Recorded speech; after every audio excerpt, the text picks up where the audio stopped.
Amis internautes fidèles de Zawe TV, bonjour et bienvenue sur votre chaîne préférée Zawe TV ce dimanche 7 septembre 2025. Et vous savez, il est 8 h, c'est bien l'heure de l'inviter. Et aujourd'hui, étant donné que l'actualité politique a été très nourrie ces dernières semaines, nous allons rester vraiment scotchés à la politique et nous allons parler des élections générales de 2026 et de la présidentielle également.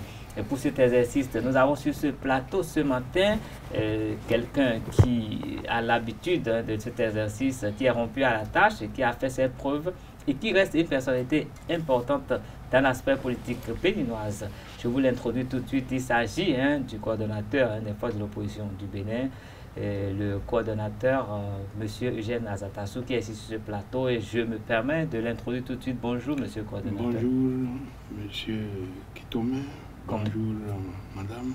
Bonjour aux internautes. Comment allez-vous? Moi, je vais bien. Je vais très bien.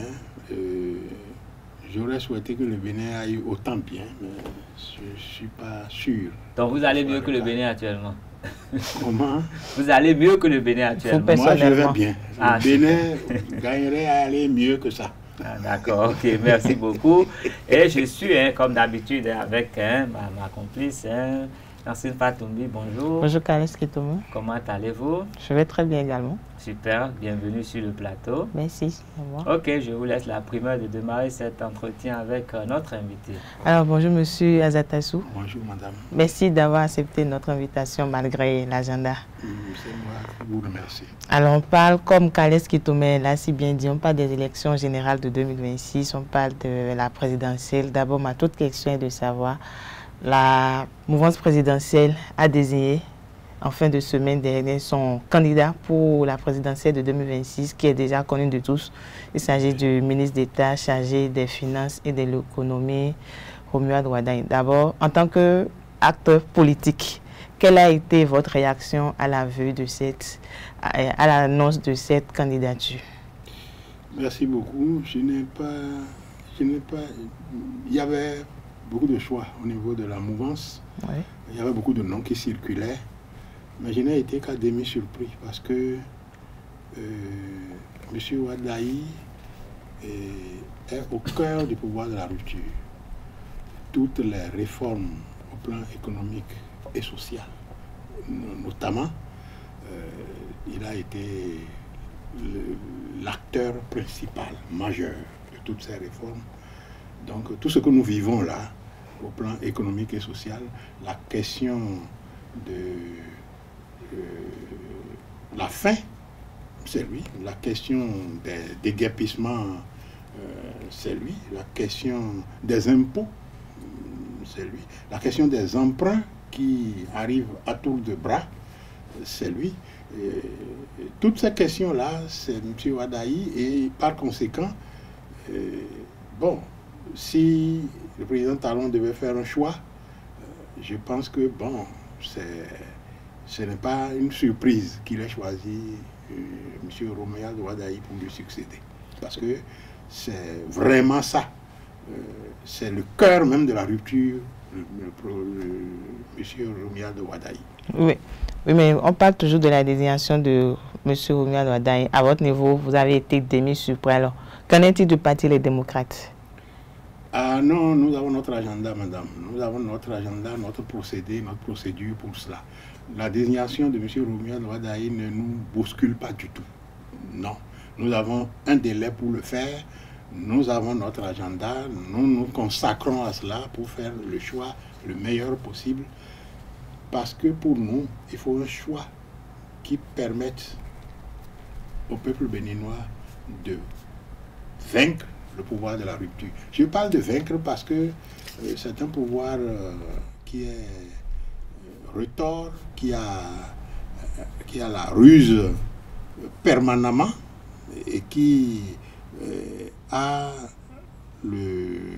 l'exclusion chevillée au corps. C'est un pouvoir qui est constamment dans les calculs pour exclure, et le peuple béninois doit nécessairement s'en défaire au vu donc de la situation qui prévaut sur le terrain. Par conséquent, nous allons faire notre choix. Mais quel que soit le choix que nous ferons, ce sera toujours un choix pour faire une politique autre que celle de la rupture. Et il faudra bien que le peuple béninois, nous encouragerons le peuple béninois à aller dans ce sens pour pouvoir en finir. Oui, mais M. Azatassou, vous avez votre agenda, ils font un choix, mais dans un communiqué en date du 4 septembre, le parti Les Démocrates, dont vous êtes vice-président, réclame le départ du ministre Wadaï de ses fonctions actuelles. Qu'en dites-vous? Oui, bon, c'est normal, madame. Mais est-ce que la Constitution le lui permet? S'il vous plaît, il y a la Constitution, mais il y a ce qu'on peut appeler la morale.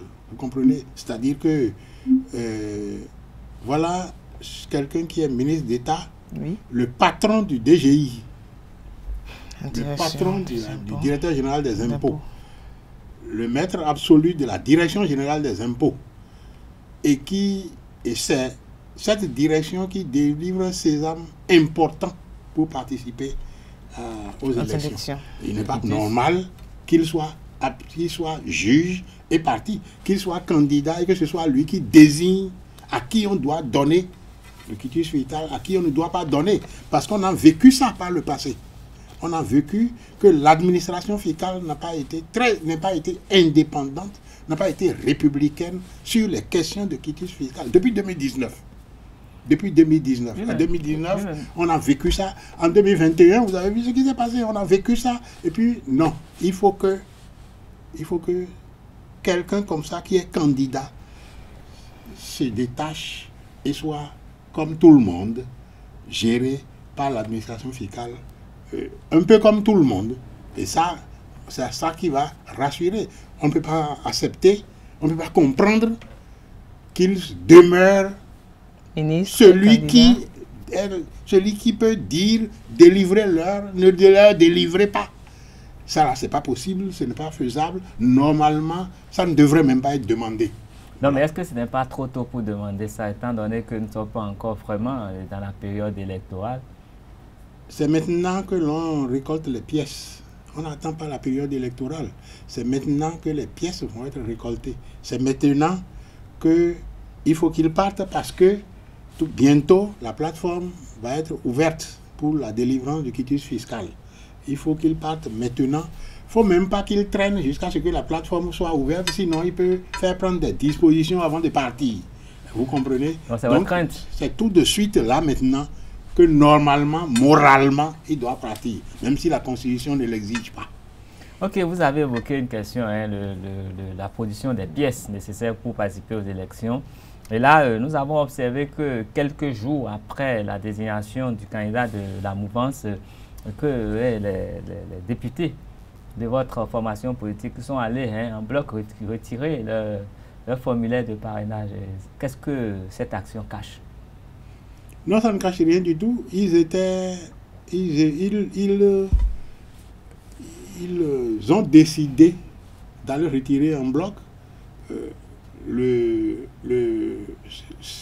La Sénat était ouverte pour ça. Ceux qui délivrent les formules de parrainage avaient ouvert. Et par conséquent, n'importe quel parrain potentiel pouvait aller.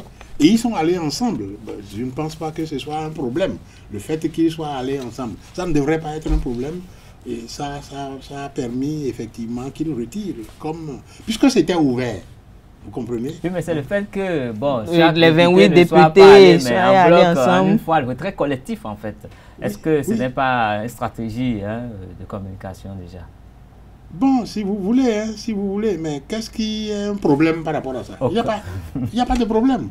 Il n'y a pas de problème. Ils sont partis ensemble et ils ont remis ensemble au président du parti, les démocrates. C'est ça qui est intéressant. C'est-à-dire que moi, je suis fier de ces députés. Un pouvoir comme celui-là, oui. Un pouvoir comme celui-là, qui manipule la ruse, la rage, qui guette toutes les occasions d'exclusion. Un pouvoir comme celui-là, dans une situation comme celle-là où les députés pouvaient être entrepris de diverses manières, décider en bloc de retirer la formule de parrainage et de remettre au président du parti, moi, je leur tire un chapeau. Je pense que si on cherche des patriotes dans ce pays, dans leur rang, on en trouvera beaucoup. Déjà, on en trouve 28 là, dans leur rang, des patriotes dans ce pays, parce que c'est important. Vous savez, il suffisait qu'il manque un seul parrain pour que le Parti des démocrates n'aille pas aux élections. Il suffisait qu'il en manque un seul. Et les députés en étaient conscients. Et ils se sont engagés à faire bloc pour que, par un moyen ou par un autre, personne d'entre eux ne soit distrait à ne pas donner son parrainage. Par conséquent, moi je pense que c'est extrêmement... C'est la première étape pour enlever la main du pouvoir de la rupture de ce pays. Il faut enlever cette main, cette gestion basée sur, comme dirait l'autre, basée sur la pierre. Cette gestion qui bafoue l'homme. Si on veut rétablir une gestion, un développement, une conception du développement par l'homme et pour l'homme, il faut absolument que ce pays, que le pouvoir de la rupture n'ait plus à gérer ce pays en 2026, après 2026. Par conséquent, le premier acte pour ça, les députés l'ont posé. Il reste maintenant que le peuple béninois accompagne ça. Mais dans la foulée, nous avons accueilli, nous avons tous reçu cette déclaration de l'un de vos députés qui a félicité le candidat de la mouvance, et ça a suscité beaucoup de tollé. Oui. Et c'est quoi comment vous recevez cette déclaration? Alors vous voulez parler de l'honorable Basile Arrossi. L'honorable Basile Arrossi. Je pense que c'est un problème dont je ne peux pas parler vraiment maintenant. Mais quelle a été la réaction du Parti des démocrates? Je vais vous dire. Donc c'est un problème. Non, attendez. Dans la même période, oui. La lettre de félicitations du président Arrossi a circulé. Et dans la même période exactement, oui. Le président, l'honorable, il est président, il est deuxième vice-président et il est vice-président au niveau du Parti des démocrates. Donc, je peux dire le président. Tout à fait. Dans la même période exactement, il a donné de lui-même son parrainage au chef de parti. Vous comprenez ça? Non, moi je pense qu'il y a beaucoup d'explications qu'on peut donner à cela. Et moi je ne peux pas donner d'explications ici sans avoir rencontré mon camarade Léon Basile Arrossi. Je ne l'ai pas encore fait, je n'ai pas encore pu le faire. Je ne peux pas apprécier réellement. Parce qu'il y a beaucoup de raisons. Vous pouvez être mon adversaire politique. Oui. Si vous perdez quelqu'un de cher, je ne vais pas dire non, comme lui, il n'est pas. Jamais. Il peut tous mourir dans son entourage. Je ne peux pas dire ça. Donc je peux vous féliciter pour vous dire mes condoléances, M. Kitome. Je peux dire ça. Oui. Si vous avez un événement heureux, je peux dire mes félicitations, M. Kitome. Je peux dire ça. Vous comprenez? Par conséquent, il y a tellement de possibilités pour laquelle M. Léon Basile Arrossi aurait pu écrire cette lettre que moi, je ne peux pas en parler maintenant sans discuter avec lui. L'acte important dans la période, c'est que malgré ça, il a donné son parrainage au chef du parti LD. Alors, moi, je pense qu'il n'y a plus rien à dire. Quand j'ai dit, il y a... si on cherche des patriotes, on va trouver dans leur rang. Ouais. Et ils sont 28. Je compte monsieur le président Léon Basile Arrossi aussi. Ok, ben voilà. En dehors de lui, on a aussi reçu une autre personnalité importante de ce pays qui a approuvé cette candidature. Je veux citer l'ancien président, le président Dieudonné Nicéphore-Soglo, qui entre-temps avait été quand même assez critique envers ce gouvernement. Est-ce que cette création ne suscite pas un commentaire à votre niveau? Non, pas non plus. Vous savez, Vous savez, j'ai du respect pour le président Nicéphore Dieudonné Soglo. J'ai beaucoup de respect pour lui. Il a dirigé ce pays. Il a sorti ce pays de l'endroit où il se trouvait en ce moment-là. Par conséquent, il faut avoir du respect. Bon, j'avais dit, je ne sais pas si c'est sur vos antennes ou ailleurs, que le pouvoir de la rupture a une caractéristique. Okay. C'est de vous en mettre plein la vue en matière de développement. C'est-à-dire qu'on fait des trucs, des routes, des fleurs plantées ici, et on pense que c'est ça le développement. J'avais même donné quelques exemples du fait que ces choses-là auraient pu être obtenues en ayant un développement de l'homme par l'homme. Oui, mais pour vous, c'est quoi le développement? Attendez. Les fleurs qu'on importait d'ailleurs, les cocotiers qu'on importait, les cailloux qu'on importait d'ailleurs. Oui, et on faisait des choses. J'avais déjà évoqué ça. Oui. Par conséquent, je ne suis pas surpris que quelqu'un comme le président Nicéphore Soglo trouve ce qui se fait beau. Il reste qu'il y a nécessité de gratter pour savoir qu'au-delà du beau, qu'est-ce qui se passe au-delà du beau? C'est valable pour les infrastructures, c'est valable pour la GDIZ, c'est valable. Bon, si le président Nicéphore Soglo n'a pas gratté jusqu'à ce point, moi je trouve qu'il n'a pas tort de dire que c'est beau.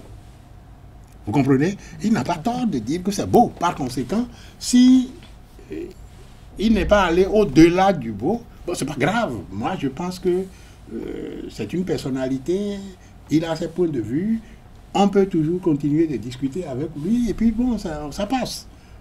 Moi, je n'ai rien à dire par rapport à cela. Et ceci peut entraîner maintenant son appréciation par rapport à d'autres choses. Vous comprenez? Notamment par rapport à la désignation du ministre d'État Wadaï et tout ça. Non.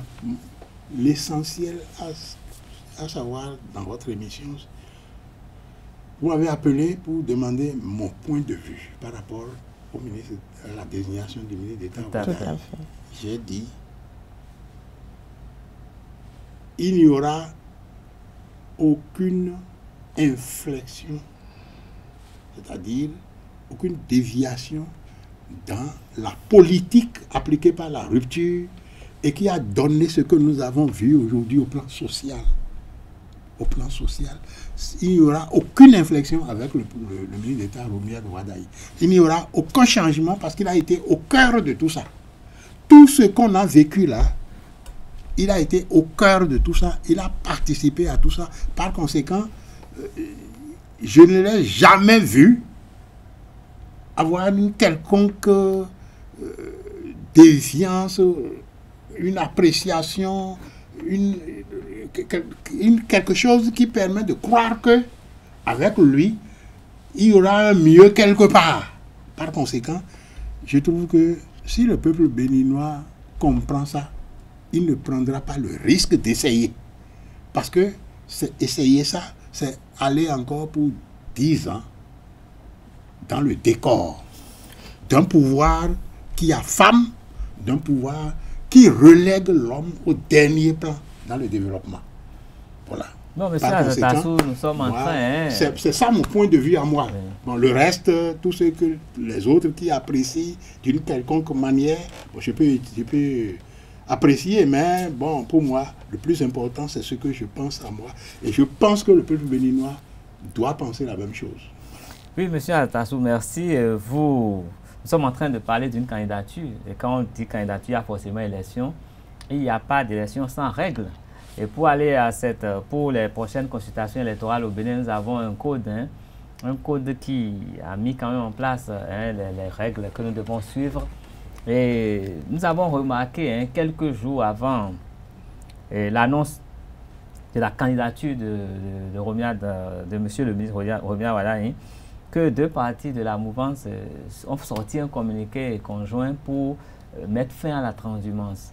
Et est-ce que ça dit que le code électoral n'a pas été assez explicite pour résoudre ce problème? Parce que le vrai problème qui a fait qu'on touche généralement au code, c'est on crée la transhumance. Est-ce que c'est parce que le code électoral, les dispositions n'ont pas pu régler la question que ces deux parties se sont sentis obligés de pondre ce communiqué?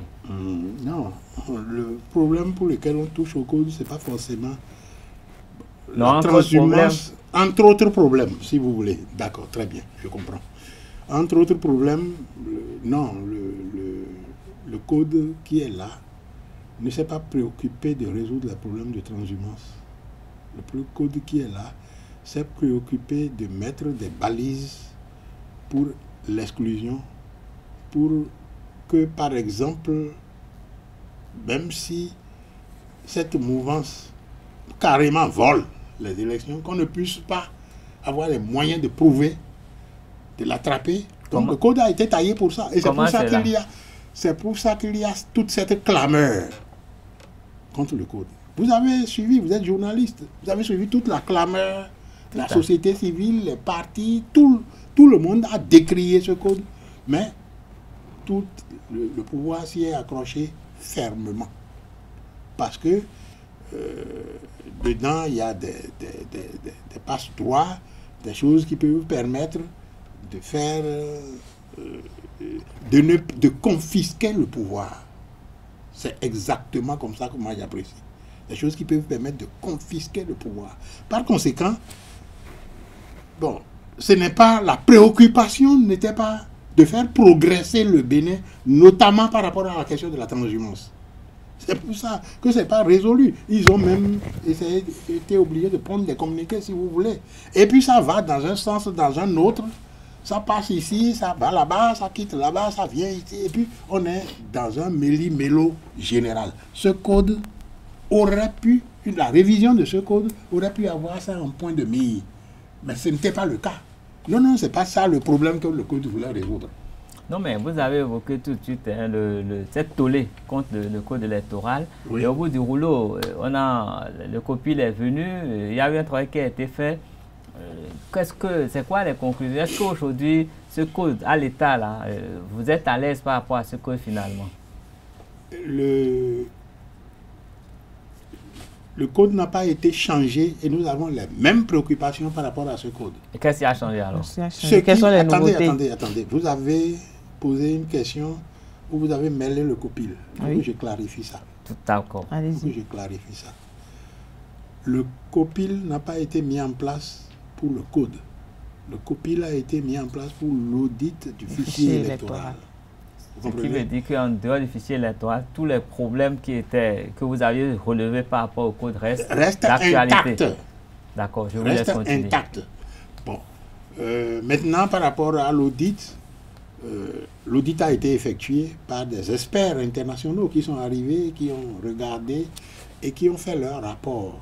Le rapport que certainement ont déjà fait leur rapport. Le rapport, nous ne l'avons pas encore. C'est quand nous aurons le rapport que nous pourrons faire une sortie et apprécier. Isaïe sera invité à cette sortie, certainement. Merci pour la confiance. Voilà. Voilà. Donc, nous n'avons pas encore le rapport des experts. Ce qu'ils ont dit, c'est, ils ont jeté un certain nombre d'idées. Ils ont dit, bon, que ce qui a été vécu en 2023 et qui a fait dire au président de la République qui a eu au niveau de cette liste des burgers, c'est le président de la République qui a dit ça. Et entre parenthèses, moi je ne peux pas comprendre qu'on ait vécu tout ça en 2023, que le président de la République ait même perçu qu'il y a eu des burgers en 2023, qu'il accorde qu'on fasse l'audit en 2023, et que des politiques se disent non, c'est pas la peine, non, nous on a confiance. Pourquoi? Si on a vécu ça, on dit on va regarder si on corrige. On va suivre comment ça se corrige. On va voir s'il y a des choses, d'autres dispositions à faire. Un audit, c'est pas forcément pour attraper un voleur. C'est pas seulement pour... Non, c'est pour vérifier, pour regarder et voir si il y a des choses qu'il faut mieux arranger. Je ne peux pas comprendre que des organisations, des hommes politiques, des organisations politiques disent non, non, non, non, nous on ne veut pas regarder ça. Bon, ça c'est mon point de vue. C'est mon point de vue. On a regardé, ils ont trouvé que, bon, d'après le premier exposé qu'ils ont eu à faire, oui, mais il reste qu'on doit avoir leur rapport et leurs recommandations surtout, parce que c'est de ça qu'il s'agit. Avoir le rapport, les recommandations et suivre la mise en œuvre de leurs recommandations. Bon, sinon, dans le premier jet, ils ont eu à dire... Vous avez quand même été représenté au sein de ce comité quand même. Est-ce que les représentants n'ont pas su vous rendre fidèlement compte quand même des avancées des travaux pour que vous puissiez apprécier quelque peu non, non, notre représentant, il y avait un représentant de l'opposition. Il était au COPIL. Il n'était pas au sein des experts. Des experts. C'est les experts qui ont audité. Le COPIL a juste administré, encadré tout ça. Vous comprenez? Donc, notre représentant ne pouvait pas encore nous dire complètement ce que le rapport a dit. Et nous aurons le rapport, ça c'est clair. Nous aurons les recommandations et nous suivrons la façon dont les recommandations sont mises en œuvre. Et voilà. Alors, si M. Kales Kitoumé le permet, M. Azatassou, revenez un peu en arrière. Que reproche concrètement le parti LD au code électoral? Oh, on reproche beaucoup de choses. On reproche beaucoup de choses. Par exemple, l'une des choses, par exemple, c'est la non-disponibilité en nombre suffisant des fiches de compilation au niveau des arrondissements. C'est sur la base de ces fiches que la Sénat proclame ses résultats. C'est sur la base de ces fiches que la Cour constitutionnelle vérifie les résultats. Mais les partis ne peuvent pas avoir les fiches parce que ce n'est pas suffisamment disponible. Est-ce que ça ne mérite pas qu'on corrige encore pour ça? Ça dit que quoi? Donc, est-ce que pas les partis avaient accès à ces fiches? S'il vous plaît, s'il vous plaît. Bon, votre question, je pense que les partis avaient accès à tout. Bon, mais même si ce n'était pas le cas, on ne peut pas justifier, on ne peut pas dire que c'était pas comme ça, par conséquent, ce ne sera jamais comme ça. Non, ça dit que il faut que ce n'est pas compréhensible que si vous revendiquez des choses et d'autres, et Dieu seul sait si au cours des élections, il y a des choses et d'autres qui se sont passées dans ce pays. Si vous revendiquez que vous n'avez pas la matière pour prouver, vous n'avez pas l'élément qu'il faut pour prouver. Ça veut dire quoi? Ça veut dire que tout simplement, on nous empêche, même quand on découvre des choses, on nous empêche d'avoir des moyens de les réclamer, d'obtenir réparation. Alors ça, c'est pas normal du point de vue d'une loi sur les élections. Ce n'est pas normal pour des élections apaisées, puisque quand c'est comme ça, on va vers des situations que personne ne contrôle. C'est ça le problème. Et c'est ça qu'on voulait éviter. Bon, ça là, c'est un aspect. L'autre aspect, c'est les questions, vous avez suivi, les questions de 10%, 20% et tout ça. Bon, 20% pour chaque parti dans chaque circonscription électorale. On a le débat même, on ne sait plus si c'est 20%. Tout est embrouillé. Comment on peut aller à une élection pour que tout soit embrouillé? Ça veut dire, vous n'avez pas... La loi elle-même là, quand vous prenez le code là, on le découvre tous les jours. On découvre des aspects. Bon, on va voir la Sénat pour dire, bon, voilà, on a vu tel... Est-ce que c'est comme ça? Il dit non, non, non, nous, on applique la loi, on ne l'interprète pas. Et puis, bon, vous ne savez même plus à quoi vous en tenir. Et finalement, c'est au cours des discussions que vous comprenez que les autres ont vu cet aspect. Et donc, ça doit être comme ça. Mais une loi qui embrouille tout. Et c'est une loi, quand c'est quand c'est embrouillé comme ça, quand c'est dans la nuit noire, tout grouille et grenouille. Dans la nuit, là, quand c'est opaque, là, et c'est l'une des caractéristiques de la gestion de ce pouvoir, l'opacité. L'opacité. Dans l'opacité, tout grouille, tout grenouille, on peut avoir tout, on peut avoir le contraire de tout, malheureusement.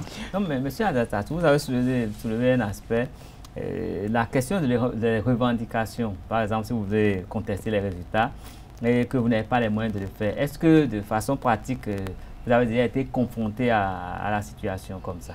Mais bien sûr, bien sûr. En 2023, on a revendiqué un certain nombre de choses. On n'avait pas les documents parce que le code ne permettait pas de les avoir. La Cour constitutionnelle a demandé. On a dit, bon, nous, on ne l'a pas. Bon, la Sénat n'a qu'à apporter ces documents pour qu'on regarde. On nous a dit que c'est caduc. En 2023, 2 mois après les élections ou 3 mois après les élections, les documents là étaient caducs. Mais les documents de 2020, les résultats de 2020 ont permis en 2024 de désigner les chefs de village et les chefs communes. Donc 2020 là, en 2024, ce n'était pas caduc, mais 2023, en 2023, était caduc. Vous comprenez? Par conséquent, ce type de pouvoir n'est pas fait, n'est pas en quête de paix. Parce que quand vous gérez de cette manière, quand vous vous organisez de cette manière, quand vous avez ce genre d'attitude, vous faites des lois de ce type, on dirait que vous voulez en découdre. On dirait que vaille, il faut que vous voulez tout faire pour conserver le pouvoir. Et par conséquent, c'est le peuple béninois qui donne le pouvoir. C'est lui qui doit trouver les voies et moyens pour se défaire de ce pouvoir. Moi, je le dis comme ça. Il faut absolument que le peuple béninois trouve les voies et moyens pour qu'on redresse la barre, pour que le jeu soit équitable pour tout le monde, le jeu soit clair et transparent pour tout le monde, pour que chacun, quand quelqu'un est battu, il est battu. On a soutenu Zissou, il est battu, c'est terminé. On ne développe pas des artifices pour garder le pouvoir. Des embrouillamini pour garder le pouvoir. C'est pas possible. Donc, le peuple béninois doit se défaire de ça. Et le moyen, là, maintenant, qui arrive là, en 2026, là, c'est de se déplacer massivement pour aller voter et de faire le guet pour que ce soit le résultat sorti des urnes qui soit proclamé. Voilà. Le résultat sorti des urnes, quel qu'il soit, il faut que ce soit cela qui soit proclamé. Voilà. Il faut que ce soit la volonté du peuple béninois qui soit instaurée pour diriger ce pays. Et qu'on ne fasse pas des artifices, des passe-droits, des choses, des manigances, des embrouillamini. C'est pas normal à la tête d'un pays. Et quand on fait ça, ça conduit à des lendemains qui ne chantent pas, malheureusement. Monsieur Azatassou, depuis l'annonce de cette candidature, quand même, les lignes ont commencé à bouger. Il y a eu beaucoup de manœuvres politiques et on peut faire référence un peu à ce qui se passe au niveau de la commune de Kandi, par exemple, où certains élus ont changé carrément de camp. Et ça a été suivi d'autres décisions d'institutions. Comment est-ce que vous interprétez cette actualité? Bon, non, ça, ce n'est pas lié. Je crois que ça s'est passé avant l'annonce de candidature. Les destitutions, au niveau de Kandi en tout cas, ça s'est passé avant l'annonce de candidature. Bon, je ne pense pas que ce soit... Non, vous savez, avec toute la façon dont le pays est géré, des gens conscients des responsables à divers niveaux, même de la mouvance, doivent être inquiets par rapport à l'évolution du pays et doivent prendre leurs dispositions. C'est comme ça. Là-bas, à Kandi, c'était des FCBE qui rejoignaient LD. Mais c'est la même chose que des UP, des BR rejoignent LD. C'est la même chose qui se passe quand ça se passe entre BR et UP qui a donné lieu au truc que ce dont vous avez parlé. C'est-à-dire que les gens ne sont pas sereins. C'est vrai qu'à chaque fois, à l'approche des élections, il y a toujours des balades de ce genre, de la transhumance de ce genre. Mais la situation actuelle est telle que le pays est géré d'une certaine manière qui doit inquiéter. Quand des élus quittent leur position, adjoints au maire, chefs d'arrondissement et autres, ou bien même conseillers, tout simplement, ils quittent leur position et rejoignent l'opposition. C'est ça qui n'est pas fréquent. Ce qui était fréquent, c'est qu'à la prise du pouvoir, bon, tout le monde se rallie. Mais ça agglutine autour du pouvoir. Hein, ça agglutine autour du pouvoir. Mais là maintenant, c'est des élus qui quittent leur posture.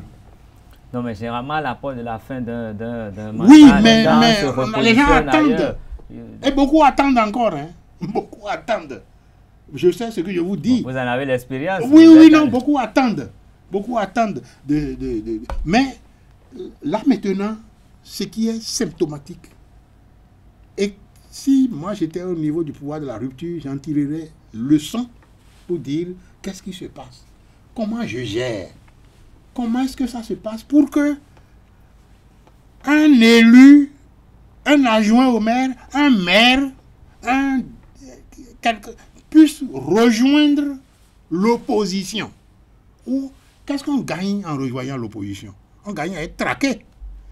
On gagne à ce que vos meetings soient dispersés. On gagne à ce que on cherche les petits poux. On peut vous envoyer à la criette pour quelque chose d'inventé ou des choses comme ça.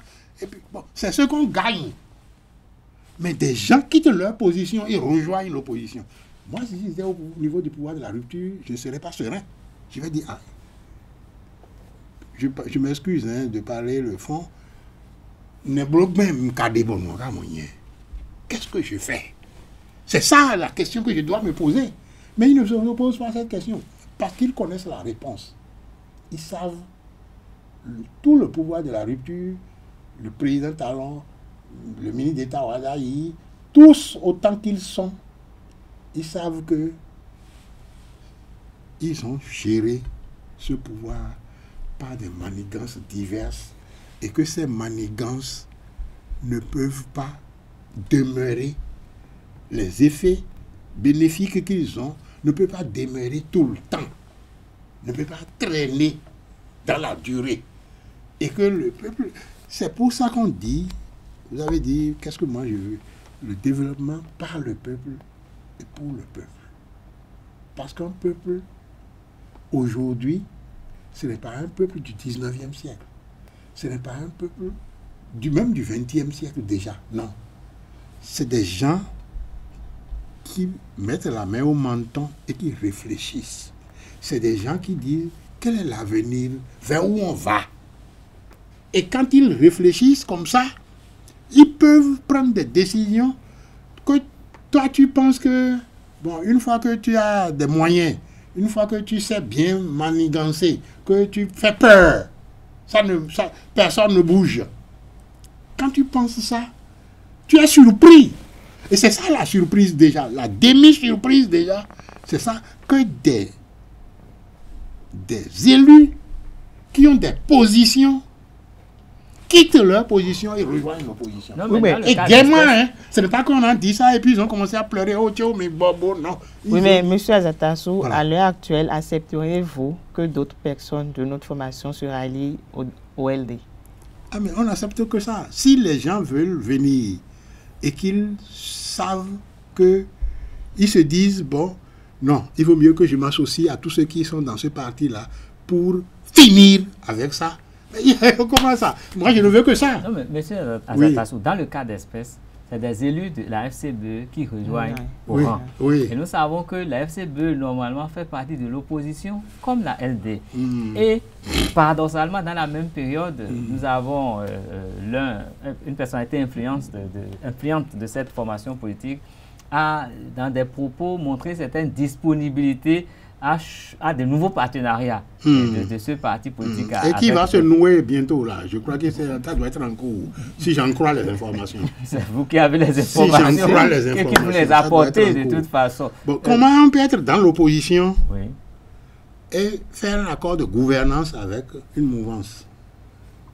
Ça veut dire quoi? Ça veut dire que si la mouvance gagne, vous dirigez ensemble. Et vous êtes, c'est l'opposition comme ça, madame? Non, c'est ça qu'on appelle l'opposition. Non, je crois, ils sont dit qu'ils sont prêts à revoir leur partenariat avec les partis politiques. On a eu raison tôt. On a eu raison tôt de considérer que FCBE n'est pas véritablement de l'opposition. On a eu raison très tôt. C'est tout. Bon, on nous a traités de tous les noms. Vous êtes des radicaux, vous êtes des ci, vous êtes des ça. Mais c'est ce qui se passe. Nous avons une vision du développement du Bénin. Et c'est par rapport à ça que nous apprécions les événements. Nous avons notre vue sur le développement du Bénin. Et par conséquent, quand nous apprécions tel ou tel, c'est par rapport à ce que ça se présente comme vue sur le développement du Bénin.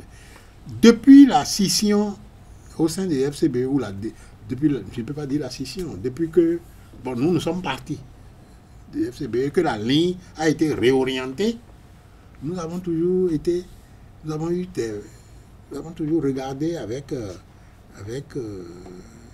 ce qui se passe au niveau des FCBE. C'est vrai qu'à un moment donné, nous avons dit, il faut quand même collaborer, c'est comme une autre façon de voir le monde, de voir la société, mais à la charge, nous avons vu que non, il y a rien à faire. Et là, il n'y a rien à faire, concrètement. On ne peut pas faire accord de gouvernance. L'honorable Bako dont vous parlez, oui. C'est de lui que vous parlez. Tout à fait. Il a dit qu'ils ont fait l'opposition pendant 10 ans, ils sont fatigués de faire l'opposition.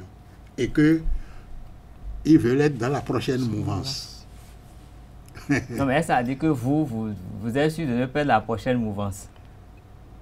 Si vous pensez qu'ils sont pas avec vous et qu'ils veulent partir, ils veulent être de la prochaine mouvance. Ça veut dire quoi?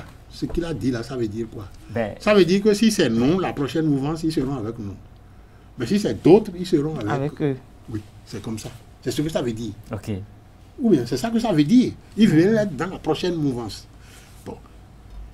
Et aujourd'hui, ils font accord de gouvernance avec la mouvance qui est là. Avec la mouvance qui est là. Ça veut dire quoi? Ça veut dire que, en réalité, ils ne sont pas dans l'opposition. Ils ne sont pas dans l'opposition comme nous. Moi, ce que je vais souhaiter, c'est que cette vision de développement du pouvoir de la rupture, que cela change à la tête du pays. Si c'est la même vision du développement qui continue, je ne serai pas de cette mouvance. Parce que je ne suis pas d'accord avec ça. Je ne peux pas accompagner ça. Je pense que ça ne nous conduit pas à bon port. Par conséquent, je ne serai pas là. Vous comprenez? J'ai beau faire l'opposition depuis 2016, c'est vrai, mais ça ne signifie pas que, quelle que soit la mouvance qui va s'installer, je vais m'y trouver. L'autre personne qui avait dit ça depuis en 2016, c'était le président Ngwedi. C'est ça qu'il avait développé, que ses militants avaient trouvé que non, ils ont assez fait l'opposition. Bon. Et effectivement, ils sont allés à la mouvance. Mais le R de UPR là, est en train de courir là maintenant. Il faudra rattraper ça. Vous comprenez? Donc, non, je pense que ce qu'il faut avoir, c'est une vision du développement. C'est une vue sur le développement. On ne fait pas l'opposition pour du haut toit de là que je m'y mette. Non. Et quand vous avez votre vue sur le développement, les actes que vous posez, et les actes que posent les autres, les actes que chacun pose, est fonction de l'orientation qui se donne de développement. Vous comprenez? C'est en fonction de ça. Et les défauts sont liés à ça. Les défauts sont liés à ça. Ok, M. Azotassou, on aurait bien compris vos propos. Mais avant de mettre un thème à cette émission, je voudrais bien savoir, hein, nous sommes là. Quand est-ce qu'on va découvrir votre candidat? On peut s'attendre à quoi? Le peuple béninois attend. Et puis, il ne faut pas oublier qu'il y a beaucoup de supputations. Il y a des noms qui circulent déjà, que c'est tel ou tel.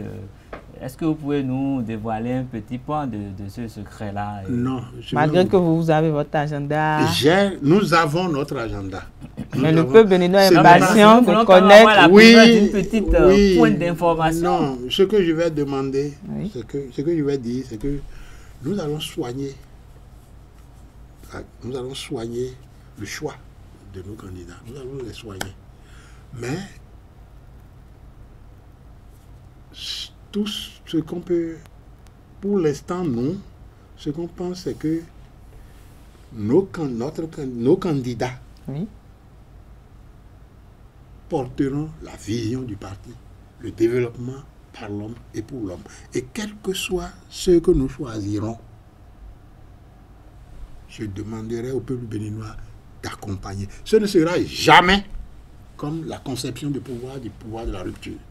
Je demanderai au peuple béninois d'accompagner pour que nous puissions enlever la main du pouvoir de la rupture, de la gestion de ce pays. Ça ne marche pas.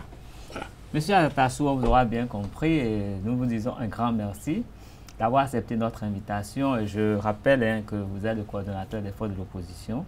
Vous êtes vice-président du Parti Les Démocrates. Et vous êtes venu ce matin sur ce plateau pour nous dire que vous n'êtes pas surpris de la désignation de monsieur le ministre d'État chargé de l'économie et des finances, Romuald Azotassou, pour défendre...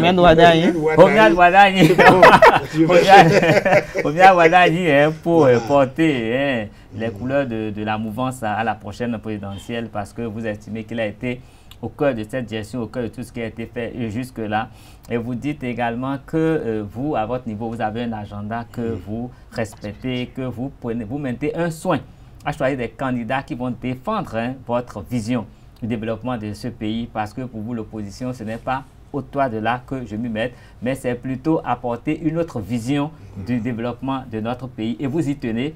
Et pour que vous puissiez arriver à ces objectifs-là, il faudrait que le peuple vous suive, que le peuple s'assure d'aller voter et que le peuple se donne les garanties que c'est son vote qui est proclamé dans les résultats. Et que pour le faire, vous vous déployez pour que vos militants puissent comprendre cela. Et vous avez dit que le COPIL est venu pour faire l'audit du fichier électoral. Le travail a été fait, que vous n'avez pas encore les résultats, les recommandations de ces travaux pour pouvoir réagir. Et que vous attendez cela pour prendre votre communiqué. Vous estimez que la formation, les FCBE qui ont fait des déclarations, vous n'êtes pas surpris non plus parce que vous avez toujours eu des bémols par rapport à leur positionnement à vos côtés. Et pour les militants qui quittent cette formation pour votre formation, c'est parce qu'ils ont changé simplement de conditions. Et vous avez dit également que pour le moment, apparemment à votre avis, ce pouvoir n'est pas en train de travailler pour que nous fassions les élections dans la paix. Et qu'il serait bien de revoir certaines copies, surtout au niveau du code électoral, pour donner la garantie de la paix, que cette élection se passe très bien pour nous. Et c'est en ces thèmes que je résume vos propos de ce matin. Merci beaucoup, c'est bien résumé. Merci à vous. Merci infiniment pour avoir accepté une fois encore notre invitation et d'avoir apporté tous ces points d'éclaircissement qui vont être sûrement fortement appréciés par nos auditeurs qui attendent toujours d'avoir les informations venues des personnes, des voix autorisées. Je vais vous dire un grand merci pour cela. Un grand merci à vous, Nasrine Fatoumbi, pour m'avoir encore une fois accompagné dans cet exercice. Merci infiniment, soyez bénis. Merci à M. Romao qui est derrière la baie vitrée et qui a fait tout ce grand travail pour que cette émission soit vraiment ce qu'elle est aujourd'hui. Merci à Ulrich Amegan-Poué qui a également travaillé avec nous. En tout cas, merci à toute l'équipe de la régie et l'équipe du studio. Et le plus grand merci, c'est pour vous, chers amis fidèles de Zayo TV qui avez suivi cette émission. Nous sommes ensemble, la bonne information c'est chez nous. Dès que le candidat de l'opposition sera connu, vous l'avez entendu, le coordonnateur l'a dit, nous aurons la primeur de vous la communiquer, vous aurez le temps de l'apprécier, de faire votre choix. Mais n'oubliez pas une chose, aller voter c'est un devoir. Il y a les candidatures s'annoncent et nous allons nous mettre en ordre de bataille pour aller voter pour que notre pays soit confié à des gens que nous avons choisis. Je vous dis infiniment merci, demeurez bénis et à la prochaine. Bon dimanche à vous.